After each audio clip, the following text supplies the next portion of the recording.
Welcome back to the channel. Today we're going to get the car up in the air, organize everything that we need underneath the car so we no longer have to get it back up on the hoist.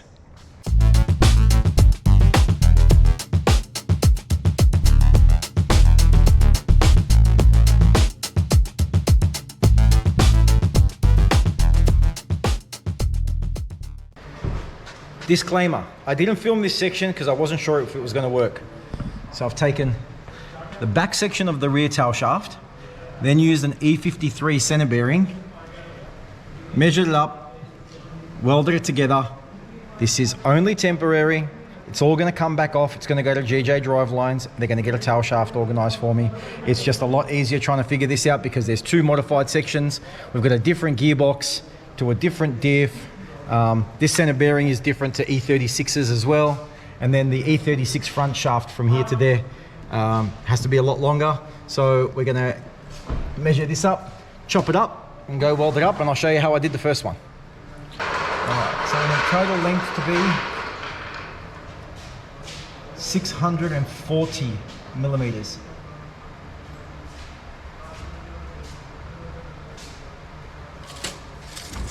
Let's go. So I'm going to film this section on my phone because my camera is not settling down, something happening with the lights. All right, so here is the rear section. This goes on to the section that we've just bolted to the car. Okay, we've chopped this off. We've chopped this section off here as well. That's the front section that goes to the gearbox. The top here, I want to make sure that they're perfectly level. But I'm using this little jig here. Just popping the pipes on there. Aligning everything, welding everything together. All right, so the issue that we have is this has a really massive taper and it needs to match up with this pipe here. So as you can see, it doesn't fit right now, but what I'm going to do is keep lathing it down until I get down to the perfect layer that will slot perfectly even with that there. Okay, now there we have it. So they are both the exact same diameter now, and they are dead straight. So we'll be able to just machine the pipe in the middle, put it on the lathe, spin it up, make sure it's perfectly straight as well, weld it all together, get it back on the car, and then we'll have our temporary tail shaft made. Now, before you think I'm too dodgy, I am doing my best to get it as straight as possible because it just means it's going to make it a lot easier once GJ Driveline gets it. But we need to clean up these edges, weld it together. All right, so I'm kind of impressed at my work. So just popping it on this little angle line that I've set up on the top of my vise, and those two pipes have come together perfectly. All tacked together. Let's go see if it fits.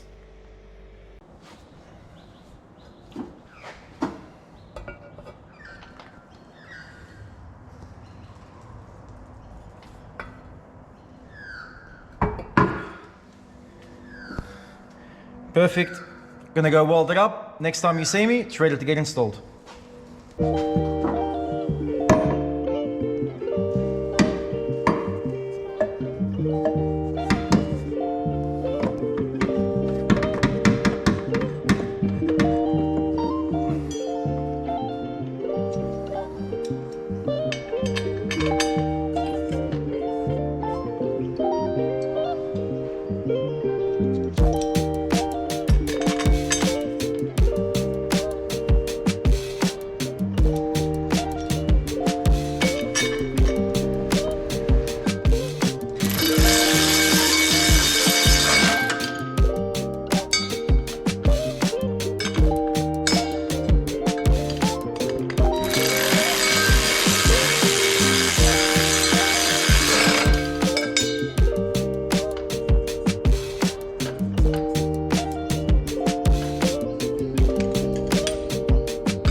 So officially, the gearbox and drivetrain is connected to the back wheels. So it is temporary. Again, this shaft here has to get sent off. This shaft here has to get sent off. But at least now we've got a example to give to GJ Drivelines. They've done all my drivelines in all of my modified cars when I've done engine swaps or gearbox swaps. So I literally just drop off the tail shaft, they measure it up, they make me a new one, cut off the ends. So this is by no means permanent, but this will definitely help us get the car running a lot quicker. Last thing I want to get done before I bring the car back off the hoist, and then in essence it doesn't really need to go back up, is organize the handbrake cables.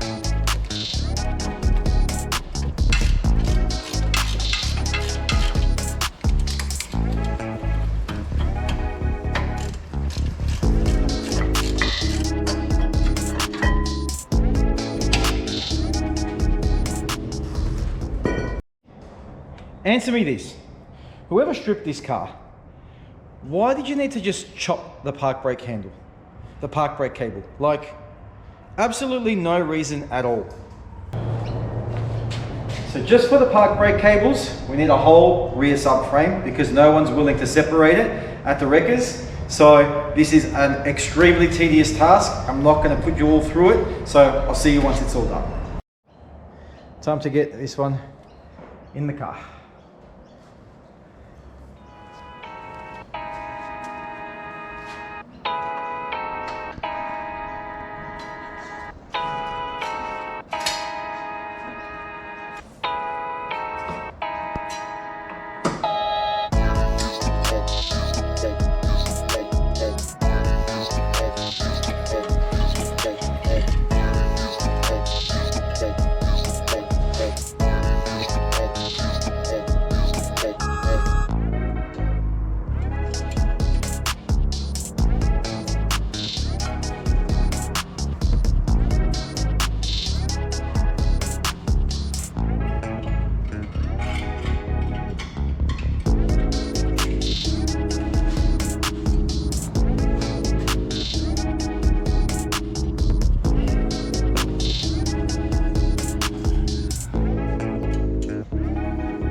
One done.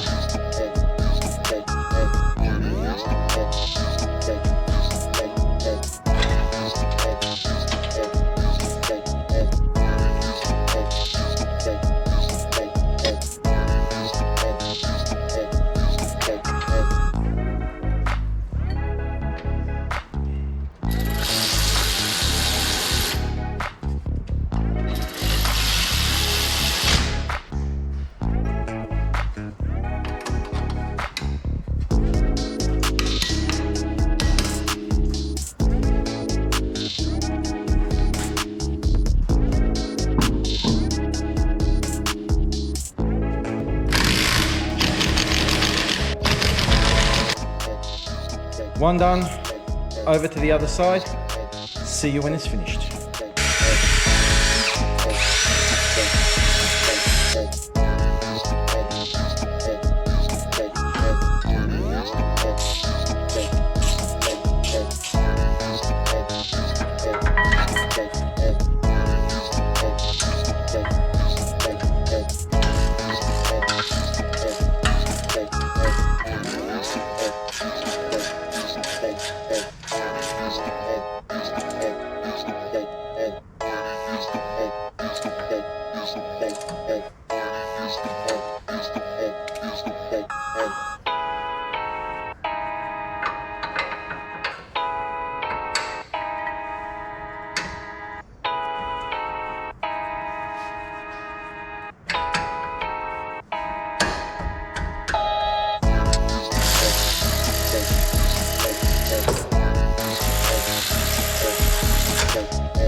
If there's anything I hate, it is having to spend your whole time doing something that was absolutely standard.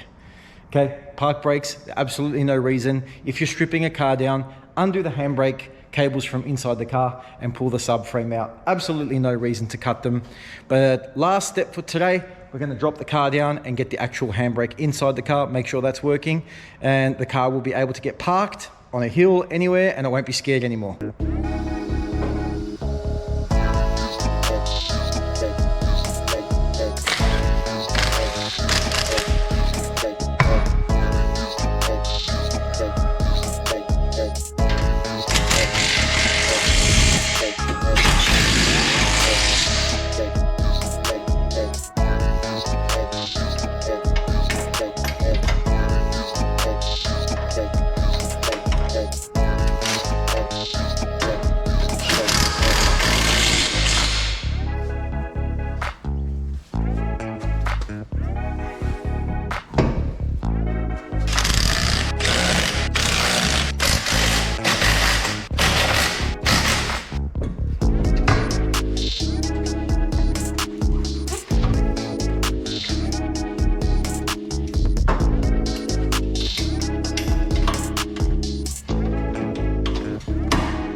Last quick job, going to install the handbrake in the car.